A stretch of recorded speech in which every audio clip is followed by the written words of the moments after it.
Nucleus of basophil. Nucleus of basophil is of horseshoe shape. Nucleus of basophil is of horseshoe shape or of S shape.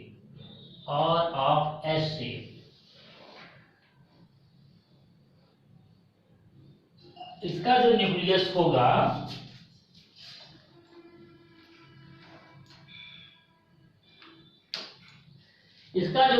होता है basophil का, वो horseshoe shape का होता है या एस शेप का होता है। हॉर्सशू शेप का होगा या एस शेप का होता है।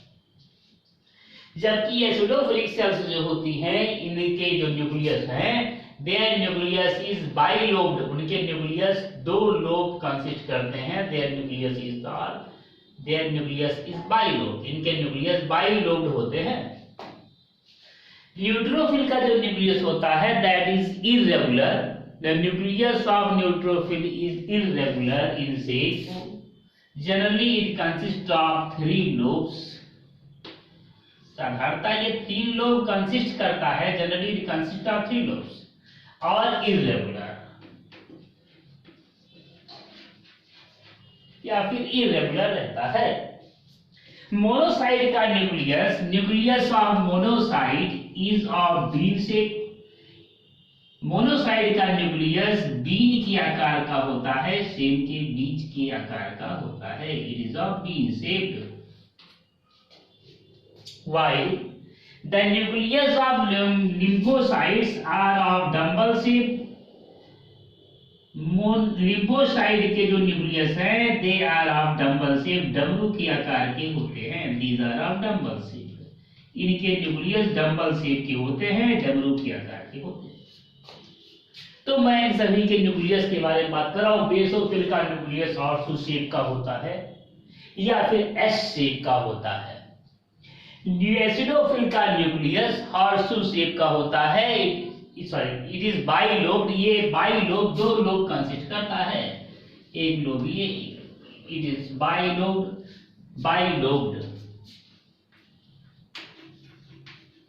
ये 2 लोब कंसिस्ट करता है। It is bilobed and nucleus of neutrophil is consist of 3 lobes or it is irregular. Nucleus of monocyte is bean shape and nucleus of lymphocyte is of dumbbell shape. Dumbbell shape का होता है। Now we will discuss about the diameter. इन सभी के diameter के बारे में बात करेंगे। Diameter of basophil is about 8 micron. 8 micron होता है इसका डायमीटर बेसोफिल का। एसिडोफिल का डायमीटर लगभग 10 माइक्रोन होता है, 2 और बढ़ गया। न्यूट्रोफिल का डायमीटर लगभग 12 माइक्रोन होता है, 2 और बढ़ गया। मोनोसाइट का डायमीटर 16 माइक्रोन होता है, 4 और बढ़ गया। और लिम्फोसाइट का डायमीटर 12 माइक्रोन होता है, 4 और घट गया।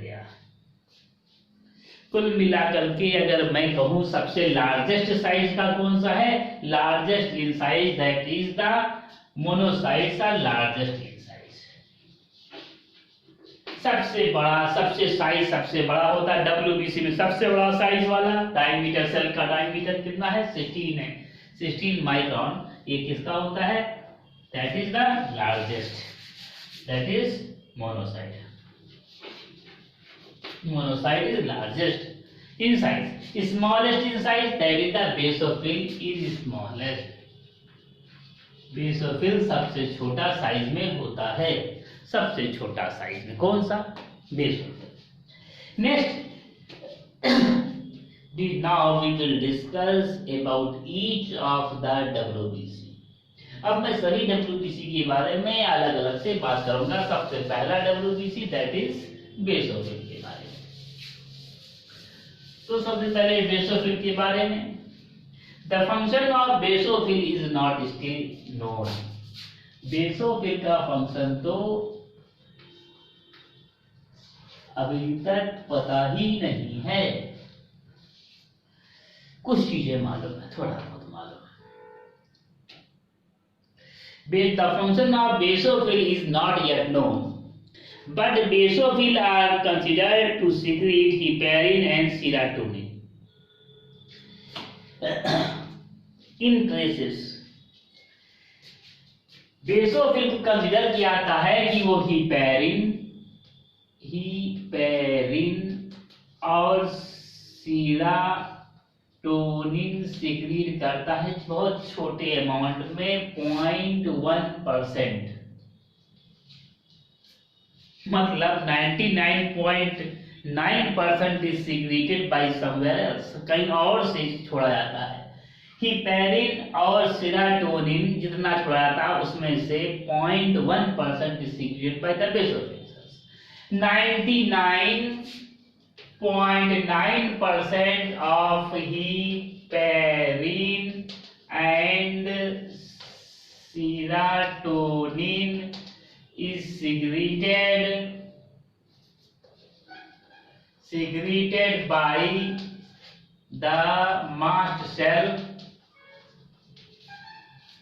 is secreted by the mast cell, 99 mast cell।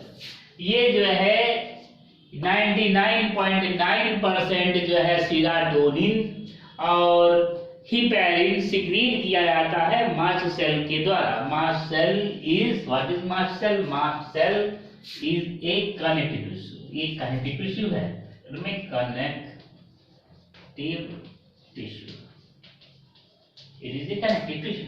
Mast cell connective tissue है, वो छोड़ता है 99.9% हिपेरिन और सेरोटोनिन, ये छोड़ता है मास्ट सेल। बेसोफिल का फंक्शन पता नहीं, ऐसा है कि बेसोफिल 0.1% हिपेरिन और सेरोटोनिन छोड़ता है। It secrete very small amount of basophil cells secrete very small amount of heparin and serotonin. The function of heparin and serotonin we will discuss later on. Now we will discuss about the function of acidophilic cells. अब acidophilic cells के function को discuss करते हैं। Acidophilic cells are also known as eosinophilic cells. Acidophilic cells जो हैं इनका दूसरा नाम है एसिडोफिलिक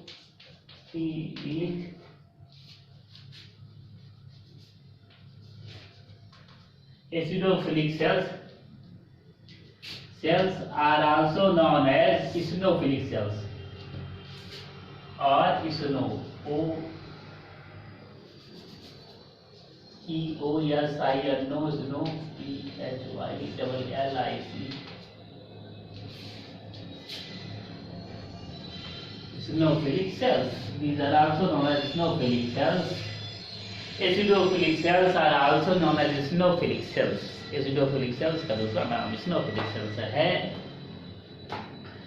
ये सेल्स, इसके दो फंक्शन हैं।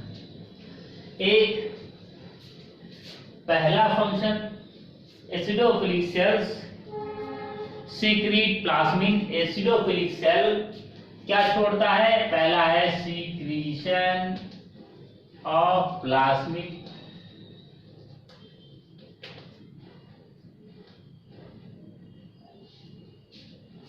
एसिडोफिलिक सेल का पहला फंक्शन है सिक्रीशन ऑफ प्लाज्मिन। दूसरा फंक्शन एसिडोफिलिक सेल का है, ध्यान देंगे, प्लाज्मिन। कभी समझ में नहीं आया होगा प्लाज्मिन क्या काम करेगा, बताता हूं। पहला फंक्शन है सिक्रीशन ऑफ प्लाज्मिन और दूसरा फंक्शन है एसिडोफिलिक सेल का अब्जॉर्प्शन ऑफ हिस्टामिन। दूसरा फंक्शन है absorption, ABSORP, absorption of histamine, histamine को अब्जॉर्ब करता है। पहला फंक्शन है प्लाज्मिन को छोड़ता है और दूसरा फंक्शन है हिस्टामिन को अब्जॉर्ब करता है। प्लाज्मिन क्या है? फंक्शन, पहला फंक्शन है प्लाज्मिन छोड़ता है। ब्लड जब कभी क्लॉट होता है, ब्लड क्लॉट कर होने के लिए पहला चीज ये है कि जब फाइब्रिनोजेन फाइब्रिन में बदल जाता है तब ब्लड क्लॉट कर जाता है।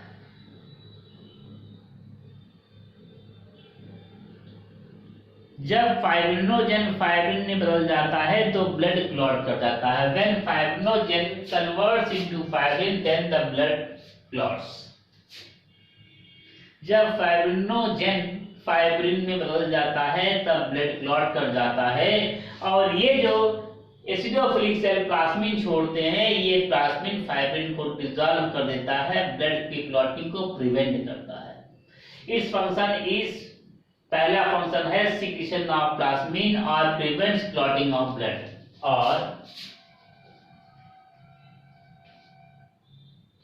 प्रिवेंट्स और dissolving the dissolves blood clotting।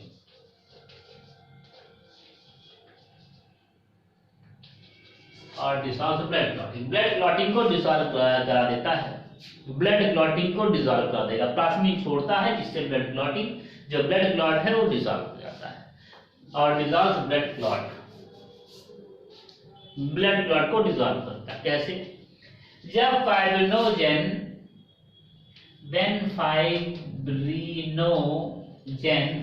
Converts into fibrin, जब फाइब्रिनोजेन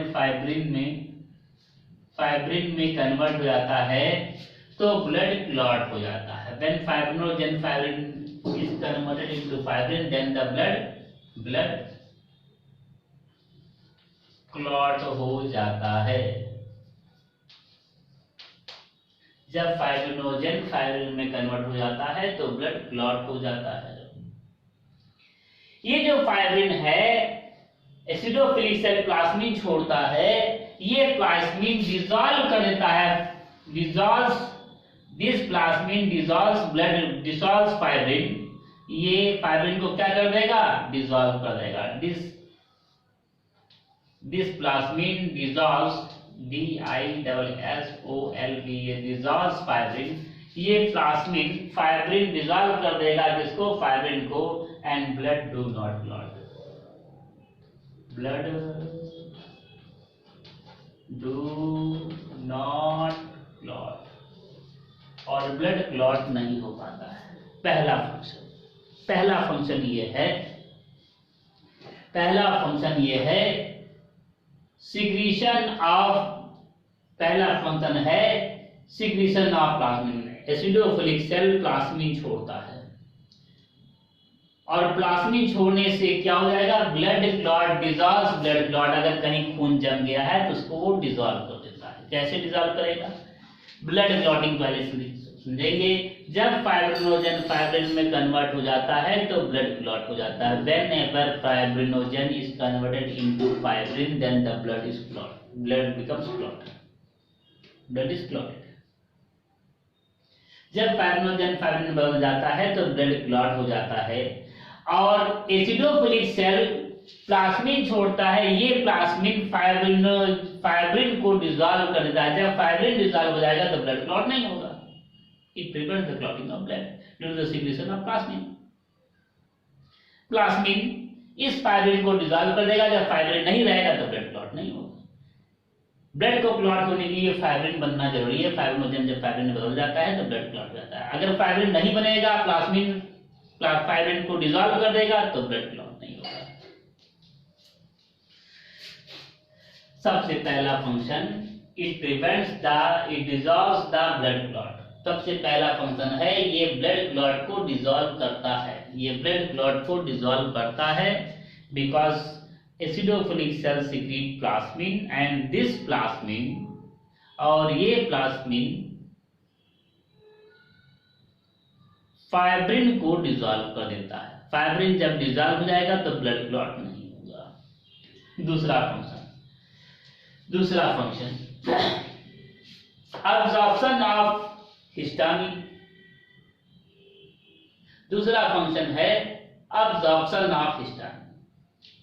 इसको बना लीजिए।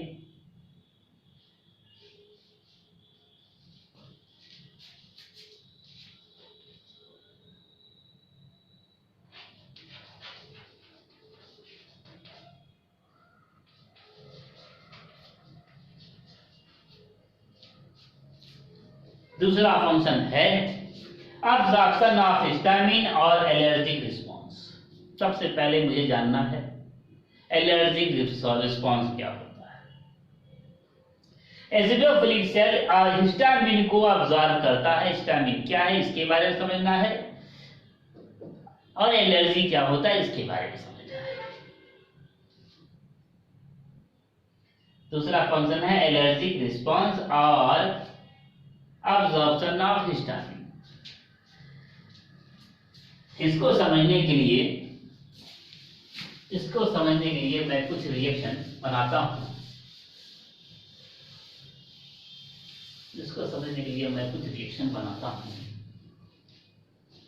सबसे पहले एंटीजन को समझता हूं। एलर्जिक रिस्पॉन्स कैसे होता है, सबसे पहले उसको समझने के लिए सबसे पहले मैं एंटीजन के बारे में बात करता हूं। Anything that harms the body is known as antigen. वह कोई भी चीज जो कि शरीर को नुकसान पहुंचाए उसे एंटीजन बोलते हैं। Any foreign substance that harms the body or anything that harms the body is known as antigen। कोई भी चीज जो कि शरीर को नुकसान पहुंचाए उसे एंटीजन कहेंगे, चाहे जो भी हो, चाहे खाने के साथ जाए, चाहे इन्फेक्शन से जाए, चाहे इनहेलेशन से चला जाए, कोई भी चीज जो शरीर को नुकसान पहुंचाएगा that is known as antigen. And against antigen, और एंटीजन के खिलाफ body forms antibodies.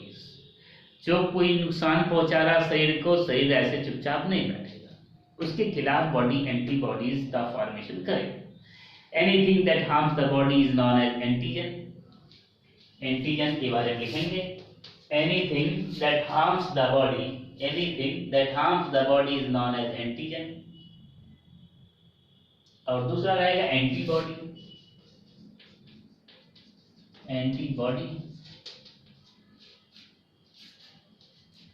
Bodies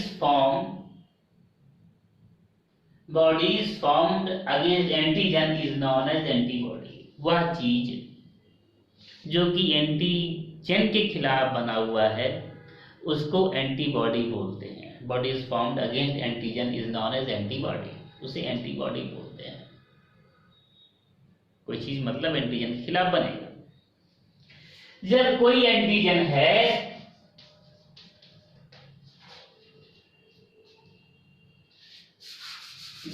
antigen है उसके खिलाफ एंटीबॉडी बनेगा।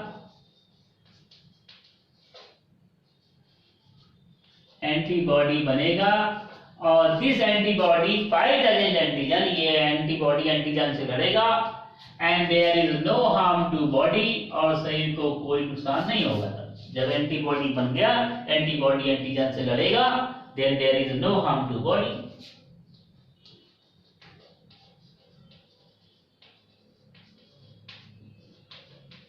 एंटीजन के खिलाफ एंटीबॉडी बना, ये एंटीबॉडी एंटीजन से लड़ा और शरीर को कोई नुकसान नहीं होगा, then there is no harm to body. This is known as, इसी चीज को मैं बोलता हूं, this is known as immune. तब शरीर बोला जाएगा, इम्यून बोला जाएगा। This is known as immune. जब एंटीजन के खिलाफ एंटीबॉडीज का फॉर्मेशन हुआ, जब एंटीजन के खिलाफ एंटीबॉडीज का फॉर्मेशन हुआ, जब एंटीजन के खिलाफ एंटीबॉडीज का फॉर्मेशन हुआ तो शरीर को कोई नुकसान नहीं हुआ। जब शरीर को कोई नुकसान नहीं हुआ then that is known as immune. तब ऐसी परिस्थिति को मैं इम्यून बोलूंगा। और कभी कभी एंटीजन के खिलाफ एंटीबॉडी का फॉर्मेशन हो गया, और एंटीबॉडी जो है एंटीबॉडी एंटीजन को सप्रेस कभी नहीं कर पाता है। एंटीजन तो है, एंटीजन के खिलाफ एंटीबॉडी का ही फॉर्मेशन हुआ, लेकिन जिस एंटीबॉडी का फॉर्मेशन हुआ है that is unable to suppress the antigen, antigen को सप्रेस नहीं कर पाता है। And there is harm to body, और शरीर को हार्म हो जाता है, हार्म टू बॉडी, शरीर को नुकसान हो जाता है। Then such a condition is known as allergy. तो ऐसे सिचुएशन को एलर्जी बोलते हैं। जब एंटीजन के खिलाफ एंटीबॉडी का फॉर्मेशन हुआ और शरीर को नुकसान हो जाता है तो ऐसे कंडीशन को मैं एलर्जी बोलता हूं। Then such a condition is known as allergy. तब ऐसे कंडीशन को मैं, जब एंटीजन के खिलाफ एंटीबॉडी का फॉर्मेशन हुआ और ये एंटीजन को सप्रेस नहीं कर पा रहा है, लड़ नहीं पाता है और शरीर का नुकसान हो जाता है, तो ऐसे कंडीशन को मैं एलर्जी बोलता हूं। वह एंटीजन जो कि एलर्जी कॉज करता है उसको बोलते हैं एलर्जी। ऐसे एंटीजन को मैं बोलता हूं जो कि एलर्जी कॉज करता है। Allergy causing antigen is known as allergy. And allergy causing antibodies, ऐसा एंटीबॉडी जो कि लड़ा और कुछ नहीं कर पाया, शरीर का नुकसान हो गया, such antibody that cause allergy is known as reagin. ऐसे को मैं रीएजिन बोलता हूं। The reaction between allergen and reagin is very fast. Allergen और रीएजिन के बीच का रिएक्शन बहुत तेजी से होता है। Reaction between allergen and reagin is very fast. इनके बीच में रिएक्शन बहुत तेजी से होता है। And surrounding cells are destroyed और आजू बाजू के जो सेल्स होंगे वो सभी डिस्ट्रॉय, नष्ट हो जाते हैं। And surrounding cells are destroyed, आजू बाजू के सेल्स होते हैं डिस्ट्रॉय हो जाते हैं। This destroyed cell secrete histamine, ये डिस्ट्रॉयड सेल हिस्टामिन छोड़ते हैं। And histamine causes swelling and inflammation.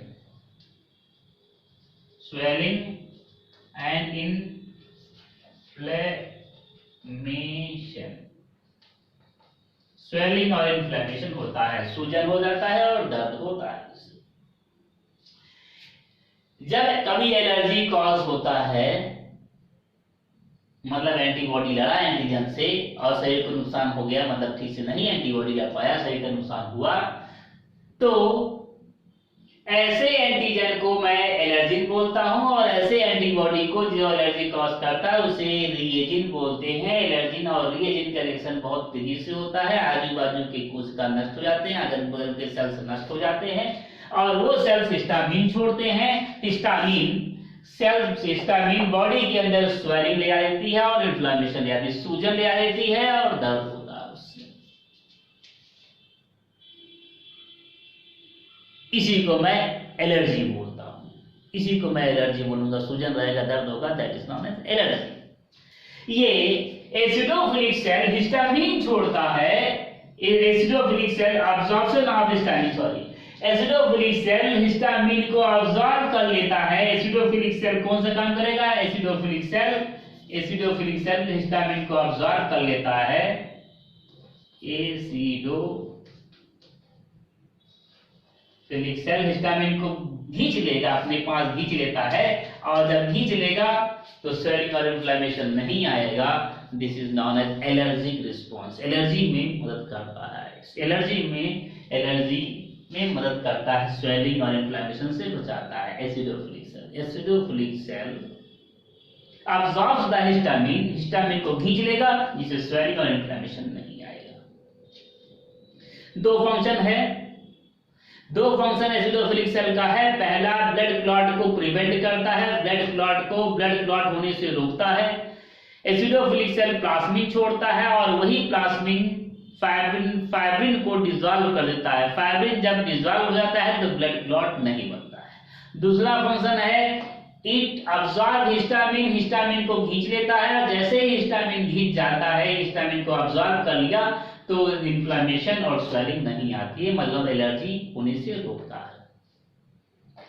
Allergy में एंटीजन एंटीबॉडी के बारे में जानकारी होना जरूरी है। Anything that harms the body is known as antigen and the body that fight against antigen is known as antibody. When antigen and antibody reacts, then there is no harm to body. This is known as immune. कभी-कभी antigen antibody antigen से लड़ता है और शरीर का नुकसान उल्टा हो जाता है। अभी तक मैं डिस्कस किया हूं कि लिम्फोसाइट मेनली WBC मेनली 5 प्रकार के होते हैं। और पहला हो गया बेंजी बेसोफिल, एसिडोफिल,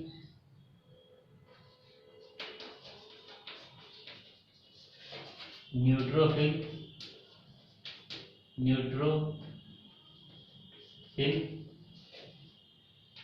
आर ग्रेनुलेटेड, बेंजी BANG, एंड ए ग्रेनुलेटेड कौन सा है MLA, monocyte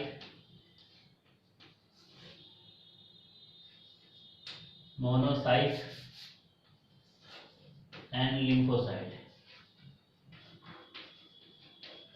Monocyte and lymphocyte are agranulated. Both are granulated and agranulated. Both are types of WBC. मैं बेसोफिल और एसिडोफिल के बारे में बात कर लिया हूँ। न्यूट्रोफिल के बारे में बात नहीं किया हूँ। न्यूट्रोफिल के बारे में न्यूट्रोफिल और मोनोसाइट और लिम्फोसाइट के बारे में नहीं कर किया हूँ। Now we will discuss about the neutrophil and monocyte.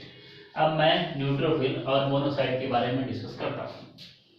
Both the neutrophil and monocyte are phagocytic cell. दोनों ही न्यूट्रोफिल और मोनोसाइट दो के दोनों ही फैगोसिटिक सेल होते हैं। मतलब दो के दोनों ही एंटीजन को खाने वाले सेल होते हैं। फैगोसिटिक मतलब खाने वाले सेल, फाकने वाले सेल। फैगोसिटिक मतलब फाकने वाले सेल, खाने वाले सेल। न्यूट्रोफिल और मोनोसाइट दो के दोनों ही फैगोसिटिक सेल होते हैं। इनमें से न्यूट्रोफिल की साइज छोटी होती है, इसलिए neutrophil is also known as microphages.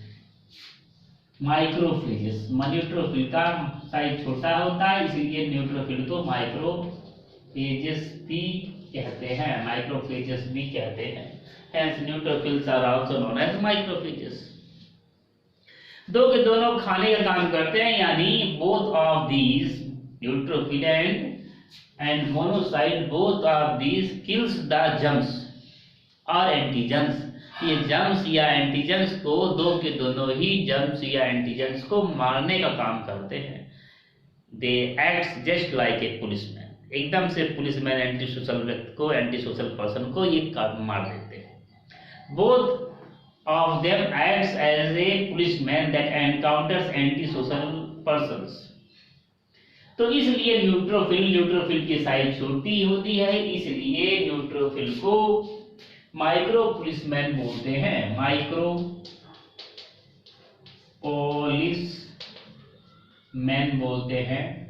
Policeman बोलते हैं। न्यूट्रोफिल की साइज 12 माइक्रोन होती है और मोनोसाइट की डायमीटर, इसकी डायमीटर 12 माइक्रोन होती है और इसकी डायमीटर 16 माइक्रोन होती है, मतलब ये बड़ी होती है। इसको मैं बोलूंगा, इसको माइक्रो पुलिसमैन, इसको मैं बोलता हूँ मैक्रो पुलिसमैन, बड़ा policeman, macro policeman, micro policeman. Number सबसे ज्यादा 66.5% टोटल WBC का न्यूट्रोफिल पाया जाता है एंड 3%, सिर्फ 3% ही मोनोसाइट पाया जाता है। सबसे ज्यादा नंबर न्यूट्रोफिल का पाया जाता है। अगर कोई भी इन्फेक्शन हुआ तो सबसे पहले रिस्पांस न्यूट्रोफिल करता है, क्योंकि उसकी नंबर ज्यादा है और उसकी साइज भी कंपैरेटिवली छोटी है। इसलिए neutrophil are the first WBC that interact with any antigen.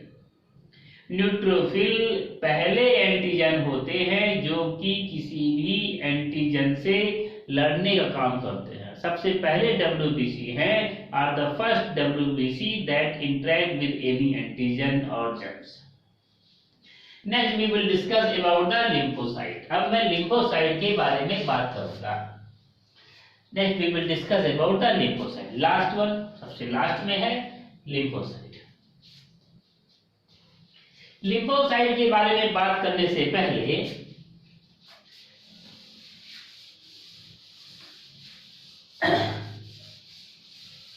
Lymphocyte के बारे में बात करने से पहले मैं एज ए होल WBC और RBC दोनों के बारे में संपूर्ण रूप से बात करता हूँ।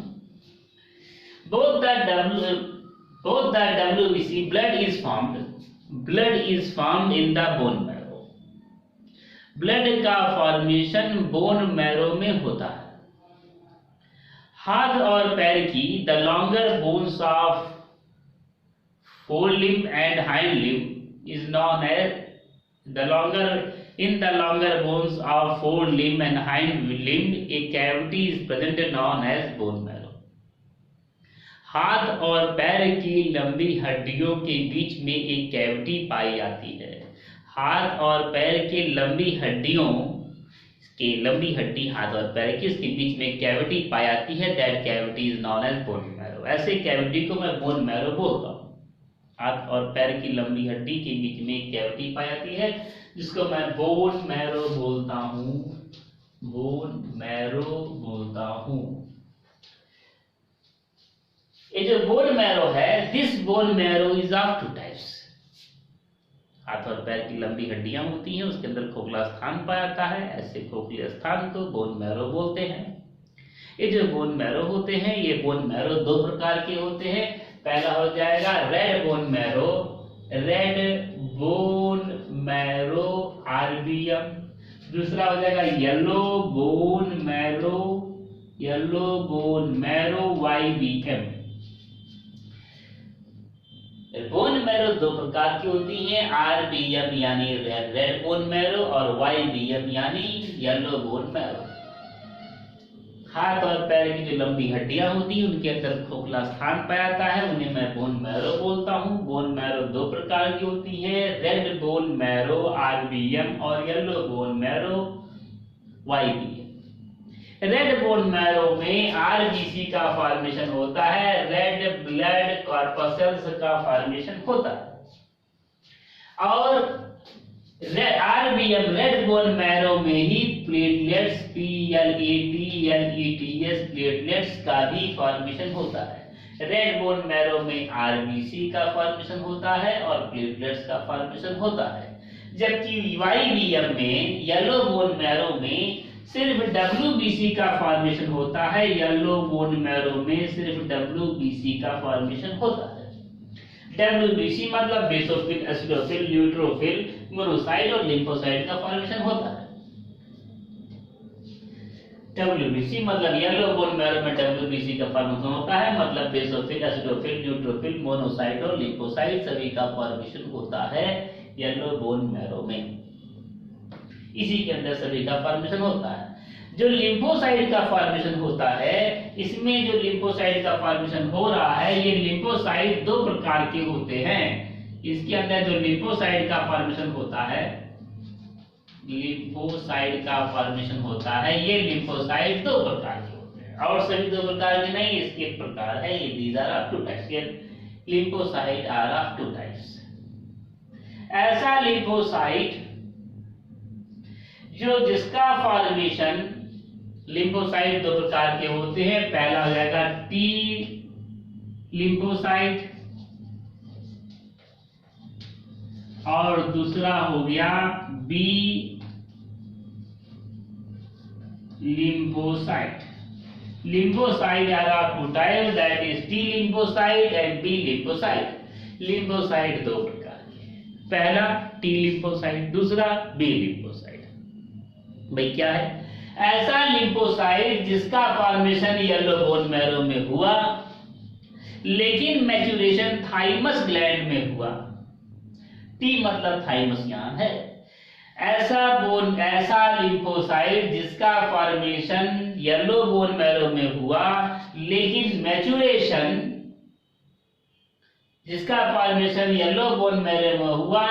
उसका मैच्योरेशन थाइमस ग्लैंड में हुआ। थाइमस ग्लैंड एवं हार्ट पाया था, हार्ट के ऊपर पाया था thymus gland.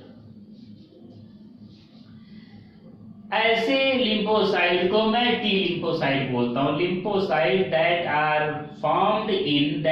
Produced in yellow bone marrow but matures in the thymus gland are known as T lymphocyte और T cell। ऐसे को मैं T lymphocyte या फिर T cell बोलता हूं। दूसरा लिम्फोसाइट बी लिम्फोसाइट ऐसा लिम्फोसाइट जिसका फॉर्मेशन बोन मैरो में हुआ, येलो बोन मैरो में हुआ, और उसका मैच्योरेशन भी उसी येलो बोन मैरो में हुआ, ऐसे लिम्फोसाइट को मैं बी लिम्फोसाइट, बी मतलब बोन मैरो वाला लिम्फोसाइट, पैदा भी हुआ और वहीं पर मैच्योर भी हुआ बोन मैरो में, ऐसे लिम्फोसाइट को मैं बी लिम्फोसाइट बोलता हूँ। टी लिम्फोसाइट पैदा हुआ येलो बोन मैरो में, लेकिन मैच्योर हुआ थाइमस ग्लैंड में, टी लिम्फोसाइट। पैदा हुआ येलो बोन मैरो में और मैच्योर भी उसी बोन मैरो में हुआ, उसी येलो बोन मैरो में ही मैच्योर हुआ, इसको मैं बोलता हूं बी लिम्फोसाइट। अब सबसे पहले मैं बी लिम्फोसाइट और बी सेल भी बोलते हैं, बी लिम्फोसाइट और बी सेल भी बोलते हैं। सबसे पहले मैं टी लिम्फोसाइट के बारे में बात करता हूं। First of all we will discuss about T lymphocyte. ये जो टी लिम्फोसाइट है,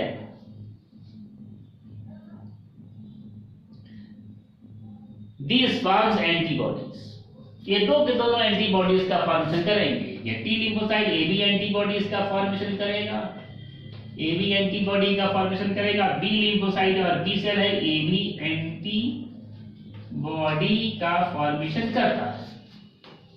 both of them form antibody, ये दो के दोनों एंटीबॉडी का फॉर्मेशन करते हैं। इसका जो एंटीबॉडी होगा, it acts over the surface, इसका जो एंटीबॉडी रहेगा, it acts over the surface of cell, ये जो एंटीबॉडी रहेगा ये सेल के सरफेस पर एक्ट करेगा। ये जो टी लिम्फोसाइट की जो एंटीबॉडी रहेगी, ये सेल के सरफेस पर एक्ट करता है, सेल के अंदर नहीं जाएगा, सेल के बीच में रहेगा। ये सेल है, यहाँ पर ये सेल हो गया, ये सेल हो गया, इसके सरफेस पे अटैच करेगा, सेल के बीच में पाया जाएगा, सेल के अंदर नहीं जाता। ये सेल के सरफेस पे अटैच करे काम करेगा, अटैच होता है और अटैच होकर के अपना काम करता है। Such type of immunity is known as cellular immunity, इस प्रकार की इम्यूनिटी को मैं सेलुलर इम्यूनिटी बोलता हूं, cellular immunity. Such type of immunity is also known as cellular immunity, इस प्रकार की इम्यूनिटी को मैं सेलुलर इम्यूनिटी बोलता हूं, क्योंकि सेल के बाहर है cellular immunity. This is also known as passive immunity, active immunity नहीं बोलते, सेल के अंदर जो जाकर के काम करे असली काम वो है, ये सेल के बाहर ही काम कर रहा है।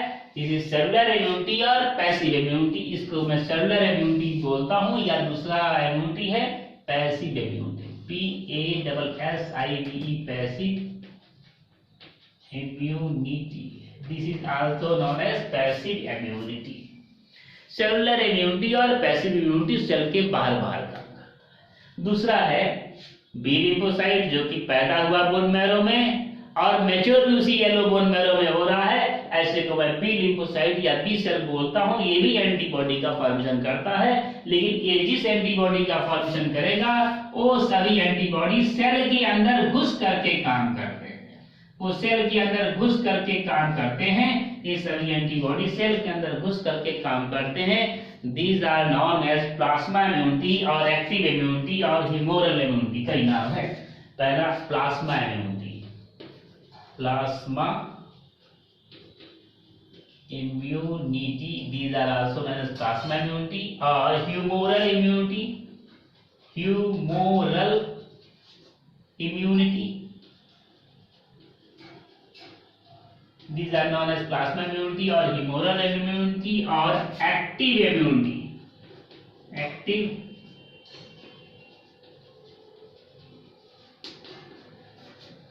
these are, इसको मैं ये जो बी लिम्फोसाइट या बी सेल जो कि एंटीबॉडीज का फॉर्मेशन करता है, ये एंटीबॉडी सेल के अंदर घुस करके काम करते हैं, मारते हैं, फैगोसाइटोसिस करते हैं, इसको मैं बोलता हूँ प्लाज्मा इम्यूनिटी और ह्यूमोरल इम्यूनिटी और active immunity. This forms the main immunity of the body, main defence system of the body, this forms the main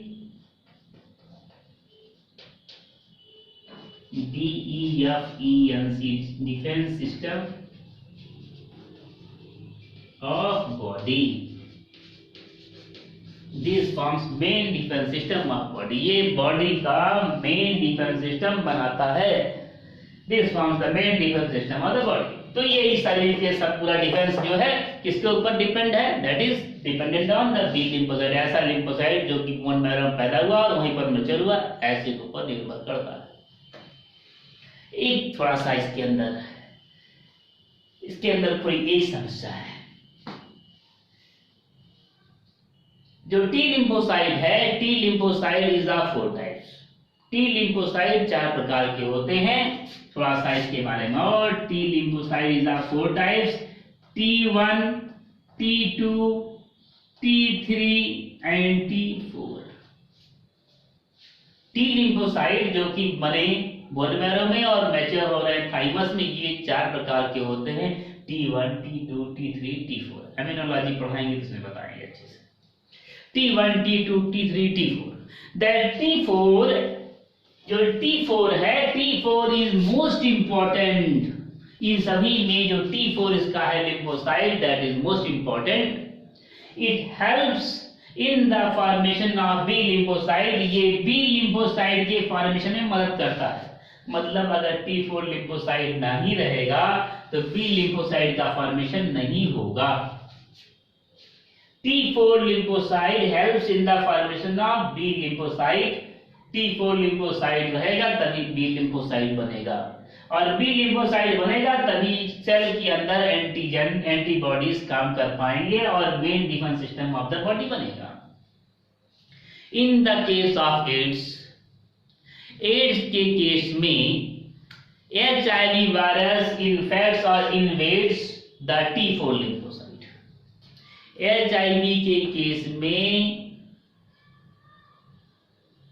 ads के केस में जो HIV वायरस होता है वो इन्वेड करता है T4 लिम्फोसाइट को। In the case of AIDS, HIV virus invades T4 lymphocyte, T4 lymphocyte को धड़ाम कर देता है, T4 लिम्फोसाइट को इन्वेड कर देता है, और जैसे ही T4 लिम्फोसाइट इन्वेड हो जाता है, it do not forms the B lymphocyte। T4 lymphocyte B lymphocyte के फॉर्मेशन में हेल्पफुल था। जैसे T4 lymphocyte नहीं रहेगा तो B lymphocyte नहीं बनेगा, और B lymphocyte नहीं बनेगा तो main defence system of the body is lost. Body का जो मेन लाइन ऑफ डिफेंस है, मेन डिफेंस सिस्टम जो फॉर्म करता है, that is lost. Main line of defence system is lost, main defence system of the body is lost. तो ये जो है HIV वायरस इस तरीके से काम करता है। That destroys the T4 lymphocyte। T4 lymphocyte के नष्ट हो जाने से B सेल्स का फॉर्मेशन नहीं होता है, और B सेल्स का फॉर्मेशन नहीं होता है तो वो कोई एंटीबॉडीज नहीं बना पाते हैं। मतलब ऐसे एंटीबॉडीज नहीं बना पाते हैं जो कि सेल के अंदर जाए। मतलब main defence system of the body, B cell form the main defence system of the body, B cells नहीं बनेंगे तो main defence system of the body is lost. So this is all about the lymphocyte। Life cycle of WBC is from 24 hours to 48 hours। WBC का life cycle 24 घंटे से लेकर के 48 घंटे तक होता है।